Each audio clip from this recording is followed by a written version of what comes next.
The reason I'm wearing this shirt, by the way, is because I was at the live recording of this episode, and I am hoping that in the audience you can see me wearing this shirt. The episode hasn't aired when I'm currently recording this, so hopefully I'm in shot. Here's an interesting question for you. How do you balance a team game with differently sized teams? I ask this because in a recent episode of the TV show Taskmaster, this problem came up, and while I think the show did a pretty decent job at trying to balance it, I feel like it made a fatal error, which serves as a good example of the difficulties that come up with asymmetrical team games.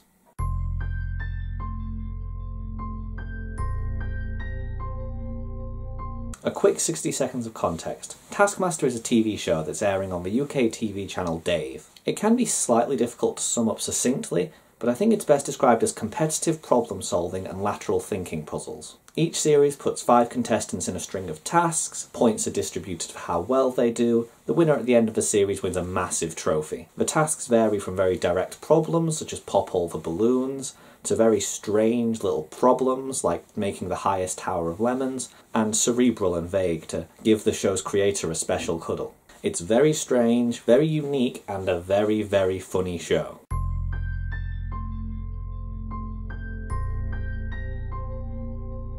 I was originally planning on doing a much longer video, akin to my analysis on the Familiar books, which you should totally watch after this video, looking at why exactly the Taskmaster formula is so strong, as well as some nice self-correcting measures that the point system has. That video is still coming sometime in the future, most likely when the current series is finished, but in the most recent episode, Series 7, Episode 5, something interesting came up that I want to talk about in isolation. The task was to make as many white circles on a target from a certain distance as you can. This is pretty standard Taskmaster fodder. It's essentially a game of darts, but with white paint. 4 of the contestants, James Acaster, Jessica Knappett, Kerry Godleman and Rod Gilbert, were each given 5 minutes to make as many as possible, while Phil Wang was given 20. The game was a 4 versus 1 team task, where Phil would win 5 points if he made more than the other 4 collectively could in 4 times the time. And if Phil made less than the other 4 combined, then they would all get 5 points and Phil would get 0. At first glance, this game seems balanced. One team has 4 times the people, the other has 4 times the time, and we can actually go through the maths of the game and see where this appearance of balance comes from. The game works on the fundamental assumption that the number of circles one can make is equal to the skill of that player times the amount of time they were given. Skill is being used in a fairly vague context in this, but it's basically some number that represents all of the things that the player has a direct effect on. For example, how long they take to set up, how good they are, whether or not they can think of certain ways of doing it. Everything the player has an effect on falls under skill, where higher numbers means you're more likely to win. So the number of circles Phil can make is the skill of Phil times the amount of time he was given, 20 minutes. Whereas the number of circles the other 4 could make combined was the skill of the other 4 contestants, each times 5, which you can factor out. You can then divide both sides by 5 to get 2 equations that sum up how many circles each team should get, and we can then use those to see who should win under what circumstances. So Phil will win if 4 times his skill is greater than the skill of the other 4 contestants added together, or Phil will do better if he can do better than the average of the other 4 contestants, if you prefer that word. Here's the thing, that logic is wrong. We're making a fundamental assumption about how the game works, which is affecting the way the maths plays out. One of the teams is actually at a very sizable disadvantage in this game. If you want to quickly pause, take a look through the logic and see where you think the problem is, I'll give you a few seconds.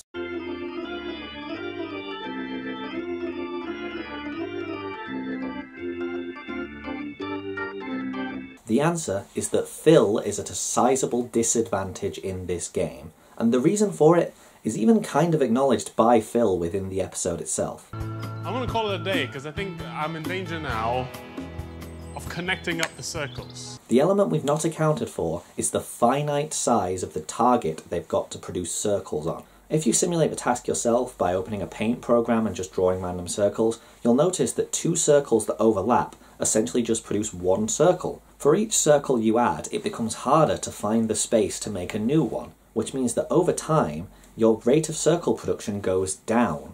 The best way to accommodate for the diminishing returns of time is to raise t to some power x. It doesn't technically matter what x is, so long as it's some value between 0 and 1.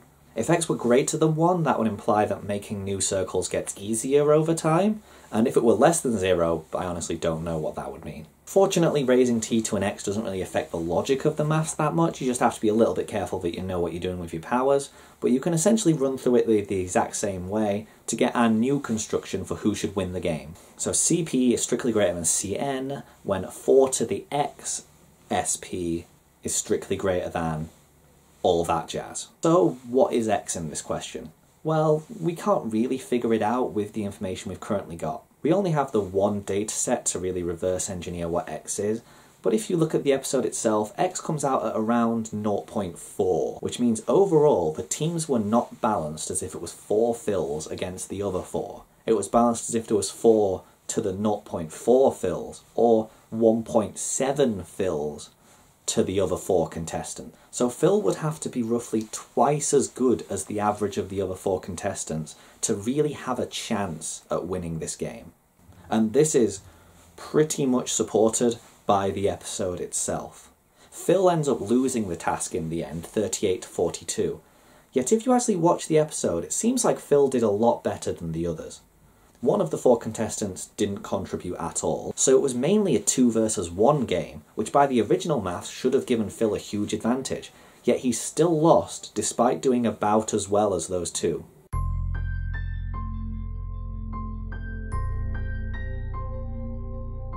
So that raises the question, what does a balanced version of this game actually look like then? Well, there's multiple ways of solving that, mainly because you have to accommodate for the fact that time and target size both affect this. If you want to keep the target size the same for all 5 contestants, you need to increase the amount of time Phil is given. But because of the diminishing returns of time, you have to reach 160 minutes to give Phil an equal advantage to the other contestants, which definitely feels wrong, but it actually makes the maths work. If you want to keep the times as being 5 minutes and 20 minutes, you're going to have to accommodate for the size of Phil's target by making it bigger. To accommodate for Phil having a bigger target in our maths, we're going to have to times his equation by a new variable. Then if we run through it assuming that the players are all equally skilled, we can get a rough value of what y should be. You get that y should equal 4 over 4 to the 0.4, which comes out as about 2.3, which means that the area of Phil's target should be about 2.3 times more than the area of the other target. Using the area of a circle equation, pi r squared, to see how much bigger that is, you get the radius of Phil's circle should be about 1.5 times the size of the original, which in terms of the game would look something like this. Again, this doesn't feel fair, but mathematically it is, and it certainly feels more fair than giving him 160 minutes would have. And of course that's why Phil lost. People are inherently pretty bad at judging what is fair. I mean, there's probably a joke about society in there somewhere.